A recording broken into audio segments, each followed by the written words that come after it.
A partir de este momento, desde Campiñas, Canta, canta, minha gente. llega la reflexión del profesor y economista Plinio Arruda Sampaio Jr., columnista de la 36 en Brasil. Que a vida vai melhorar, que a vida vai melhorar, que a vida vai melhorar. Cantem o samba de roda, o samba canção. 11 de la mañana, 32 minutos, y estamos en contacto con Brasil, que debíamos este contacto semanal con Plinio Arruda Sampaio Jr. Plinio, ¿cómo andás? A ver si lo tenemos por ahí. Estoy bien. Ahí apareció Plinio. Plinio, ahí te escuchamos, espectacular. Bueno, y ahora sí, con el contacto tan esperado, y se han acumulado algunos temas, ¿no? A lo que no pudimos hablar el miércoles. Empezando por esta crítica, digamos, de Estados Unidos, del representante comercial al sistema de pago instantáneo de Brasil. ¿De qué se trata esto? Entonces, esta fue una semana, Emiliano, interesante para ver cómo va a transcurrir las elecciones en Brasil, cuáles serán los temas, ¿no? Porque discutiremos básicamente dos temas: el problema de la soberanía nacional y la crisis ambiental. Estos son los problemas que van a, digamos, movimentar las elecciones brasileñas. La noticia que hablaste es un relatorio del escritorio del representante comercial de los Estados Unidos en Brasil, que critica lo que nosotros llamamos de PIX, Sistema de Pagamiento Instantáneo de Brasil. El PIX es una nueva forma de moneda. Aquí en Brasil ahora prácticamente solo se utiliza el PIX. No se utiliza más el cartón de crédito, ni de débito ni de crédito, ¿no? Y mismo la moneda quedó muy poco usada. Y el sistema es un sistema que se hace los pagamientos por el teléfono celular. Y esto se puede hacer 24 horas del día. Bueno, esto fue implantado en el 2020. Entonces ya tenemos casi 6 años de PIX, se generalizó, pero esto incomoda las empresas de cartón de crédito norteamericanas. Entonces ya no es la primera vez que los americanos se movilizan, se movimientan para derrubar el PIX brasileño, pero ahora, ¿no?, viene un nuevo relatorio que es para preparar un poco la relación de Estados Unidos con Brasil ahora en la campaña, para decir que el PIX es una práctica comercial desleal, ¿no? Y que por lo tanto hay que eliminar el PIX. Bueno, esto ya suscitó una declaración de Lula muy nacionalista para decir que el PIX no va a cambiar, que el PIX es brasileño y que vino para quedar. Pero esto da un poco la muestra del juego duro que van a hacer los americanos en la campaña electoral. Incluso, Plinio, se nota bastante esto, ¿no?, de la crítica que hay en Estados Unidos, cuando el PIX es visto a nivel, digamos, por lo menos en Latinoamérica, como un ejemplo a seguir, ¿no? Que se habla mucho de, bueno, la calidad del servicio del PIX y cómo estaría bueno implementarlo en otros países, ¿no? Sí, no, yo bromeo con mi mujer que la única cosa buena que hizo el Bolsonaro fue el PIX, pero es una broma total interna aquí, porque no fue ni una obra del gobierno Bolsonaro. Es un estudio del Banco Central que viene de mucho tiempo, ¿no? Sí. Varios países están caminando en la misma dirección, y mismo el Banco Central americano, la Federal Reserve, también tiene estudios para hacer el PIX, ¿no? No lo hace porque esto es un sistema que molesta un poco los grandes bancos y las grandes operadoras de cartón de crédito. Entonces hay este obstáculo político a la implantación del PIX. Pero el PIX en realidad es una comodidad tremenda, ¿no? No tienes que salir con plata en los bolsillos, puedes pagar a cualquier hora y no tienes que hacer el peaje de los cartones de crédito. Entonces yo creo que es una tendencia, pero el problema no es técnico, no, Daniela. El problema son los intereses económicos que están involucrados. Entonces, estos grandes bancos no quieren perder el monopolio sobre la moneda. Y yo creo que esto, digamos, es una lucha que viene para quedar. Sin duda, Plinio. Y otro tema que también nos pasabas, que está totalmente vinculado también a Estados Unidos, es bueno de que Flavio Bolsonaro se presentó como candidato presidencial de Donald Trump en un evento de la ultraderecha que tuvo lugar en Estados Unidos mismo. Sí, esto es interesante para ver, porque la lucha política ahora en Brasil va a ser muy cosa, ¿no?, de acompañar, porque la realidad es que la burguesía tiene todos los candidatos. Entonces, antes de las elecciones, la burguesía ya ganó. Ahora tiene que ver con qué caballo va a ganar la carrera, ¿no? Claro que hay dos caballos principales, ¿no?, Lula y Flavio Bolsonaro. Pero entonces va a haber una pelea para ver quién es el candidato más, digamos, palatable a la burguesía brasileña interna, pero también al capital internacional, ¿no? Y bueno, y Flavio Bolsonaro entonces va a un evento de la ultraderecha internacional, pero que se dio en Estados Unidos, y hace 3 declaraciones que son interesantes para mostrar cómo se posiciona Flavio en las elecciones. Primero, él apoya la clasificación de los Estados Unidos del Comando Rojo y del Primer Comando de la Capital, que son 2 organizaciones de narcotráfico muy grandes y muy fuertes aquí en Brasil, ¿no? El PCC de São Paulo, pero ya con metástasis en todo Brasil, y el Comando Rojo, una organización ya muy antigua de Río de Janeiro, ¿no? Y el Estados Unidos quieren clasificarlas como organizaciones terroristas. Bueno, esto tiene implicaciones muy fuertes sobre la soberanía nacional. Entonces Lula ya dijo, no queremos esto. Bueno, y ahora Flavio va en los Estados Unidos y dice que sí, que es una medida muy, digamos, apropiada, y que el elegido presidente apoyará, no hará ninguna objeción a esto. Entonces, esta es una primera declaración fuerte, ¿no? La segunda es que en el evento Flavio prometió libre acceso de los Estados Unidos a las tierras raras de Brasil. Entonces, una segunda manifestación que, mira, yo soy candidato de ustedes. Y por fin, en la misma reunión, pide la vigilancia norteamericana sobre la lisura, ¿no?, la corrección de las elecciones presidenciales brasileñas. O sea, Flavio Bolsonaro se presenta como el candidato de los americanos y del brazo trampista de los americanos en las elecciones. Con esto, lo que yo creo que Flavio quiere pasar el recado a los americanos para que no intenten una solución del Cid Rodríguez con Lula, porque tienen un candidato puro sangre, ¿no? Y hay que ver cómo reacciona entonces los Estados Unidos en relación a esto. La declaración de Lula en defensa del PIX en la misma semana es un poco la manera que tiene Lula de hacer un teatro para el público interno de que él va a defender la soberanía nacional. Es una cosa interesante, Daniela, porque el tema de la soberanía está en el centro de las elecciones brasileñas. Pero Flavio Bolsonaro lo abraza y lo explicita. Nosotros somos el partido americano, no tenemos ningún problema con la reversión neocolonial. Pero Lula no puede hacer lo mismo, porque no puede, digamos, presentarse como el candidato americano, porque queda muy mal con su electorado, pero tampoco puede rechazar de manera muy dura, porque si no se opone a los americanos. Entonces esto muestra la dificultad que tendrá Lula para hacer esta ambigüedad, de hacer el juego del sistema, pero sin, digamos,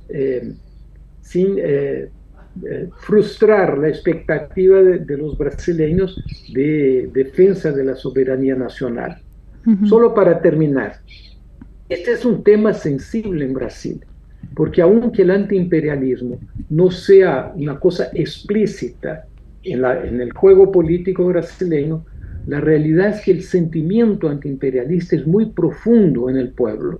Y el año pasado, cuando Trump hizo el tarifazo y que la familia Bolsonaro apoyó el tarifazo, fue exactamente el mejor momento en las encuestas del gobierno Lula, porque el pueblo rechazó esta, digamos, agresión americana de una manera instintiva, no muy politizada, pero muy concreta.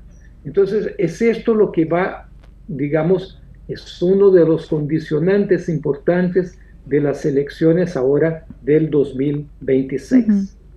Sin duda. Y Plinio, otro también tema que nos planteabas, medioambiental, ¿no? Que bueno, venimos hablando muchísimo de la Amazonia, es un proyecto nuevo de ley de la floresta amazónica, ¿no? Sin duda, porque aquí los temas, ¿no? Siguiendo con esta, digamos, caracterización de cómo serán las elecciones en Brasil, los temas centrales son tres: soberanía nacional, las condiciones de vida de los trabajadores y la crisis ambiental, ¿no? Uh-huh. Y esta semana estos dos temas, la crisis ambiental y la soberanía nacional, vinieron a flote de manera muy clara, ¿no?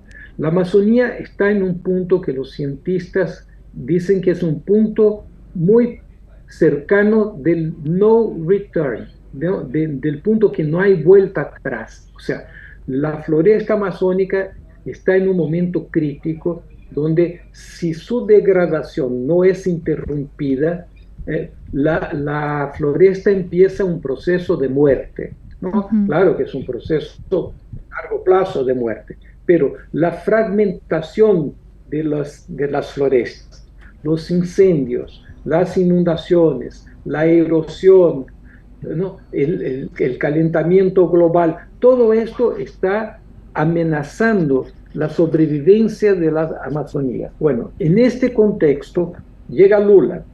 Lula disminuye la agresión, no es que interrumpe la deforestación, ella continúa, pero continúa en un ritmo, digamos, sensiblemente menor de lo que ocurría con Temer y con Bolsonaro. Pero el problema central es que el capital tiene que avanzar por el modelo económico hacia el Cerrado y hacia la Amazonía. Entonces nosotros ya tenemos, digamos, 90% de la destrucción de la Amazonía es atribuida al ganado, ¿no? A las grandes haciendas. Pero ahora hay nuevas amenazas, ¿no? Y ellas vienen de manera silenciosa. No están en la gran prensa, pero están en la vida real. La primera es una decisión del Consejo de Defensa Económica, que se llama CADE, del Ministerio de la Justicia, que suspende la moratoria de la soja, dice, ¿no? En español. Sí. Y Plinio, entonces, suspende sí. la moratoria de la soya en la Amazonia. Esta moratoria tiene 20 años, ¿no? ¿Cuál es la moratoria? No se puede plantar soya en la Amazonía. Bueno, ahora el CADE suspendió esto. Y si esto es suspendido, esto quiere decir que va a haber una fuerte ocupación de tierra para aprovechar la brecha para plantar soya en un momento en que hay que disminuir, ¿no? Interrumpir y revertir la deforestación y no en aumentarla. La segunda amenaza a la Amazonía es un proyecto de ley que prohíbe que la gente que hizo crimen ambiental tenga sus actividades económicas embargadas. Lo que quiere decir que yo hago un crimen ambiental en la Amazonía, ¿no? Yo puedo, ¿no? Se abre un proceso para ver si yo tengo o no razón y tengo que pagar una multa, pero continúo operando hasta el final del proceso. Que en Brasil esto puede demorar décadas, ¿no? Uh-huh. Entonces, es una ley también que deja la floresta muy vulnerable. La tercera es una nueva intento de cambiar la Constitución, que es el proyecto de cambio de la Constitución, del marco temporal. Nosotros ya discutimos aquí el marco temporal. Sí. El marco temporal es la ley que dice cuándo es el derecho de los indígenas sobre la floresta. La Constitución brasileña, esto dice, es permanente. Y ahora la ultraderecha, el agronegocio, quiere decir no, hay que meterle una fecha. ¿Cuál fecha? La fecha de la Constitución. Los indígenas que tienen probado el control del territorio hasta 1988 tienen el derecho. Los otros no tienen. Bueno, los indígenas no tienen esto documentado y esta burocracia deja siempre los indígenas en situación muy vulnerable. Este es un proyecto que ya fue rechazado por el Supremo, nosotros lo discutimos aquí en Radio Centenario, pero que ahora los congresistas quieren cambiar la Constitución para desautorizar el Supremo, aunque, según el Supremo, el derecho de los indígenas es una piedra fundamental de la Constitución que no puede ser cambiada con un proyecto de cambio constitucional regular. Bueno, esta es la tercera. Y por fin, hay una última que es la posibilidad de las personas que cometieron crimen ambiental. En portugués la palabra es desembargar, que quiere decir desimpedir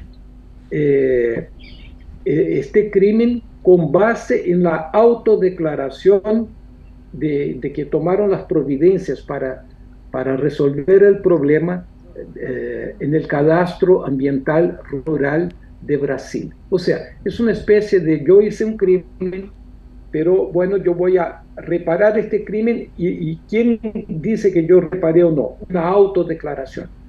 Todo esto junto quiere decir que el capital presiona por entrar en la Amazonía.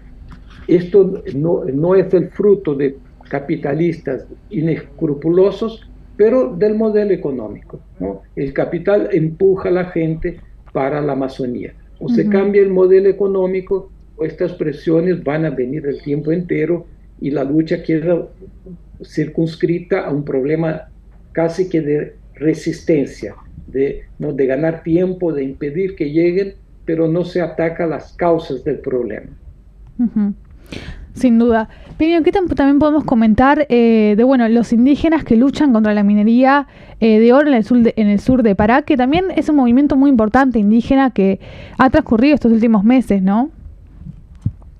Este es interesante porque ¿quién está luchando por la soberanía nacional de manera activa en el terreno? Son los indígenas, ¿no? Nosotros discutimos hace unas semanas, unos meses creo, la lucha de los indígenas contra la privatización de los ríos en la Amazonía, ¿no? Porque con la llegada del agronegocio en la Amazonía hay que tener transporte de las mercancías hacia el rural, y en la Amazonía esto se hace por los ríos. Bueno, ahora hay una lucha también muy fuerte de los indígenas del sur del Pará, de la región del Xingu.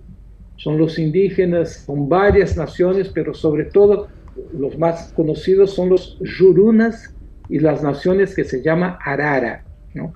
Contra la mineración de oro por una mineradora canadiense que se llama Bella Sun, ¿no? Los indígenas están ocupando el escritorio de la FUNAI, que es la fundación que cuida, ¿no?, encargada de los indígenas, en Altamira, que es el sur de Pará, y ahora, esta semana, ocuparon el aeropuerto de Altamira, siguiendo un poco el mismo, digamos, la misma táctica que hicieron, ¿no?, cuando lucharon contra la privatización de los ríos unos meses atrás. Bueno, ¿qué es lo que quieren? Quieren evitar, cancelar la posibilidad de esta mineradora Bella Sun explotar oro.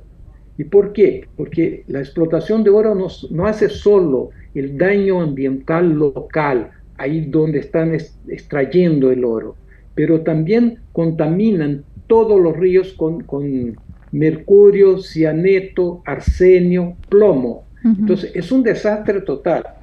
Y esto ocurre en la región de Xingu, que ya está con la floresta muy degradada por la hidroeléctrica de Xingu, que fue hecha durante el primer ciclo de gobiernos del PT, ¿no? Esto para que quede claro que no es solo un problema, ¿no?, del agronegocio, de los bolsonaristas, es el modelo como un todo, ¿no? Entonces la lucha de los indígenas es para que la mineradora salga.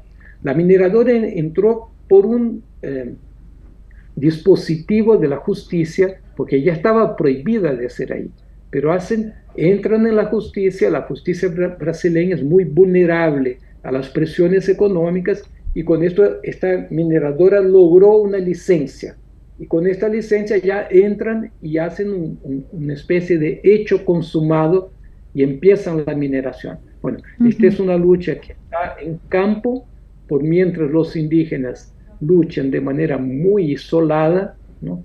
No tienen todavía un apoyo más amplio, pero tienen mucho coraje, mucha determinación, y esto nosotros lo vamos a acompañar para ver si logran una otra victoria. Ciertamente. Bueno, Plinio, cumplimos con todos los temas para hoy. No sé si tenés algo más que quieras agregar. No, yo creo que la confusión brasileña por mientras queda en esto nomás. Sin dudas. Y bueno, nos planteamos para adelante también seguir todo con el tema de las elecciones, ¿no? Que sin dudas es un año muy cargado de información, y esto con lo que nos planteabas, ¿no? De el hijo de Bolsonaro, hay mucho para analizar y decir. Sin duda alguna, y es interesante porque yo creo que este modelo, ¿no?, de ataque imperialista que se está haciendo en Brasil probablemente se va a repetir en todos nuestros países. O sea que nuestra lucha tiene la trinchera específica, pero en realidad tienen un denominador común que es igual. Bueno, un abrazo grande, Plinio. Estaremos comunicándonos la semana que viene. Ok, fuerte abrazo, Daniela. Siempre un gusto hablar con los oyentes de Radio Centenario. Y nada más para finalizar, felicitaciones a Ángeles, que yo sé que está de cumpleaños. Le deseamos mucha salud, mucha felicidad y mucha lucidez para seguir luchando. Plinio Arruda Sampaio Jr. desde Brasil.